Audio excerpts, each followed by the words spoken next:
Turning our attention now to the second layer of context when studying the New Testament epistles, that is their literary context. Now, the Bible communicates to us in a lot of different ways.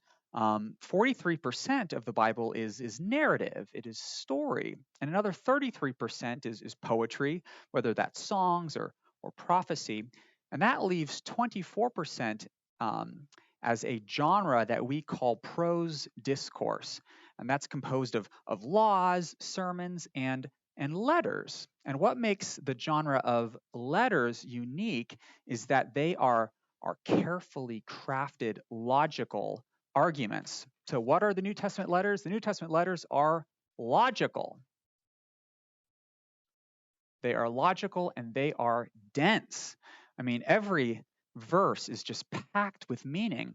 But importantly, every verse is also a link. It is a link in a longer chain of logic leading to a conclusion. And that's what I'm trying to communicate here with this Rube Goldberg machine. Every little part of the Rube Goldberg machine is its own, you may say, verse or sentence in an epistle, and it contributes, it flows in a link of logic leading to a conclusion, which in this case is the stapling of your homework. You can kind of see that. It's pretty fun. And that's why someone like Greg Kokel, a really fun apologist, he can say this provocative statement. He can say, never read a Bible verse. That's one of his mantras. Never read a Bible verse. And what he's saying is don't read individual sentences out of their literary context. Rather, read whole paragraphs. Read larger units of thought. So the New Testament letters are logical, and they are composed of paragraphs.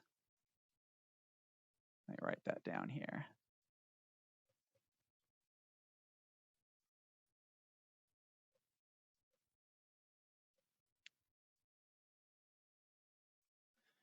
So our main skill when reading and understanding the New Testament letters in their literary context is to learn how to read paragraphs, to trace Paul or Peter or John or James's flow of thought in their argument that they're making with their letter. So I have a few different steps for how you can do this, how you can trace a letter's flow of thought. And our first step is to, let me get this pen out here, is to ascertain the letter's macro structure.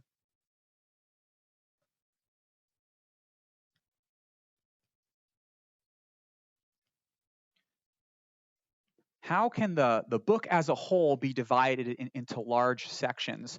And just like the letter's situational context, I do like to start by doing a little bit of background research and see what all the scholars have said is the way that you should divide this thing up. So let me show you a little document that I like to create when I'm beginning my study of the macro structure of any given book. I create a little document that's called example structures. Here are structure examples for the book of 1 Corinthians. And I just go through every resource that I have, and I just chuck the structure that all these different scholars have suggested. So here's Leon Morris, and here's his structure for 1 Corinthians. Wow, it is super long. And then here's David Pryor. It's much more reasonably short. Thank you, Mr. David. Anthony in the New International Greek Testament Commentary, here's his structure. So at this point, yeah, this is a little bit overwhelming. I understand.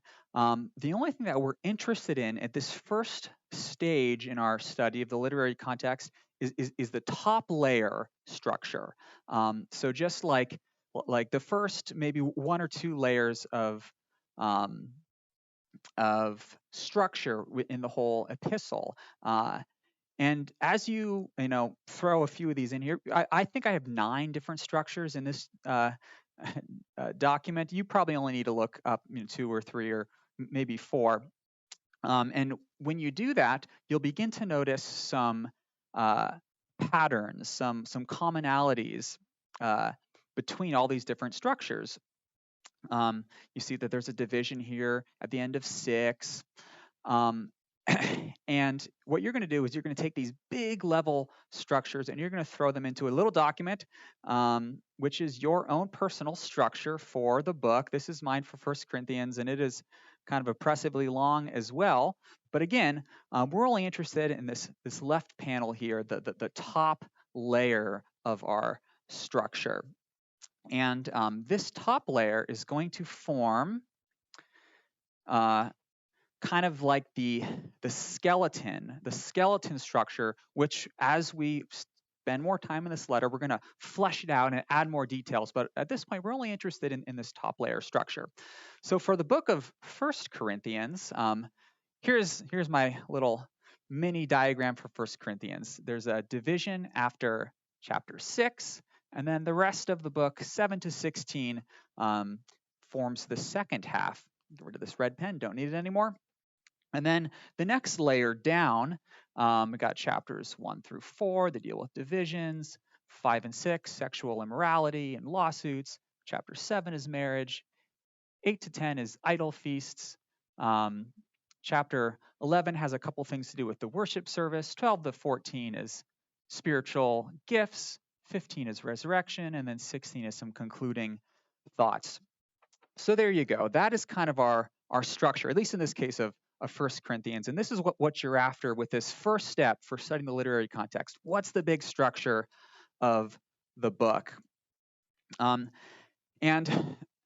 I do like to, like I said, start by doing a little bit of research. What have the other scholars said? But then I do want to, just like as you should always do, check it out yourself. You want to go back to the text and specifically look at those divisions between major sections. Look between 6 and 7. Look between 4 and 5, and between 7 and 8, and between 10 and 11, and see, man, why did these scholars break the book up this way?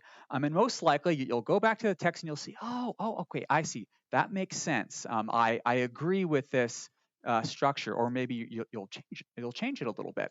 So let me just very briefly kind of show you what that process is of going into the text and looking at these division lines between major blocks of the text. And we'll do it for 1 Corinthians. So here we are. We saw that there's a division between 6 and 7 and between between 4 and 5 of 1 Corinthians. And let's go see that in the text. So here's 1 Corinthians. We see that it begins with a report from Chloe's people, and Paul's going to talk about the contents of that report. We're going to go down to chapter 5, and oh, look, here something else is reported, and Paul's going to talk about that. Okay, we're tracking, makes sense so far. And now it seems like we have a shift. We're concerning a different subject contained within the letter that was written to Paul. Okay, interesting. We're now dealing with stuff that's in a letter. Go down to our next logical division, chapter 8, now concerning something else. Okay, there's definitely a pattern at work here. And our final example, chapter 12, now concerning spiritual gifts. And Paul's going to ramble on about that for a little bit. Okay, so having got this macro structure in place now, we need to go one step down. We need to isolate paragraphs. So our second step is to isolate paragraphs.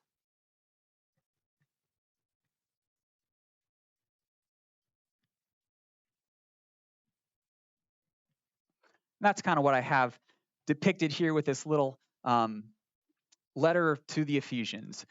Paul's going on in blue for a little while, and then he changes the subject to orange and changes it to purple and changes it to green. So what you'll do, you are going to look at each of these big units, and you're going to read them a few times and look for natural divisions where he changes, not necessarily changes the subject. That would occur between 4 and 5, but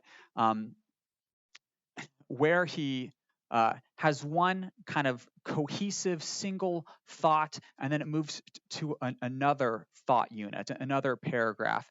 And just by way of example, here in 12 to 14, how may we divide that up? Well, 12 to 14 is related to spiritual gifts in 1 Corinthians, and Chapter 12 talks about those gifts in general, and then chapter 13 talks about, of course, the greatest of the spiritual gifts, that is love. And then chapter 14 talks about tongues and prophecy, and it kind of contrasts to those two. So it doesn't always break down neatly into chapters, but it does kind of well here, although I would probably make another division, 12a and 12b, and then 14a and 14b. But anyways, each of these then form their own paragraphs, own individual thought units. And you're going to do that for each of these major blocks within your book.